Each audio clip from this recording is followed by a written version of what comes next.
কিন্তু আমাদের দেখবেন 90% দাওয়াতি কাজ হচ্ছে যে আমি যে ঠিক, এটার উপর অহংকারের উপর ভিত্তি করে, এই অমুক বেদাতি, অমুক কাফের, অমুক মুশরিক, এই তোর সাথে উঠা বসা করবো না, তোর সাথে কথা বলবো না।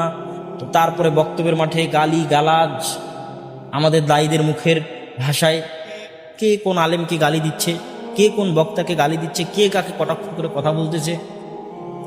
এটাতে সাময়িক নিজের পক্ষে কিছু মানুষ তৈরি করা যায়, সাময়িক। কেন আমি আরেকজনের বিরুদ্ধে বলতেছি মানে আমার একটা গ্রুপ তৈরি করা প্রয়োজন, আমার পক্ষে কিছু মানুষ তৈরি করা প্রয়োজন। এটাতে সাময়িক নিজের পক্ষে কিছু মানুষ তৈরি করা যায়, কিন্তু দীর্ঘস্থায়ীভাবে এই দাওয়াত কবুল হয় না, দীর্ঘস্থায়ীভাবে এই দাওয়াতের কোনো বরকত থাকে না। কিন্তু দুঃখজনক হলেও সত্য যে আমাদের দাওয়াতি কাজের ভিত্তি হয়ে গেছে হিংসা ভিত্তিক, অহংকার ভিত্তিক। আল্লাহ মুস্তাআন। এইটার থেকে আমাদেরকে বেরিয়ে আসতে, আমাদের দাওয়াতি কাজে তবে ভালোবাসা নিয়ে, দরদ নিয়ে, হৃদয় নিংড়ানো ভালোবাসা নিয়ে।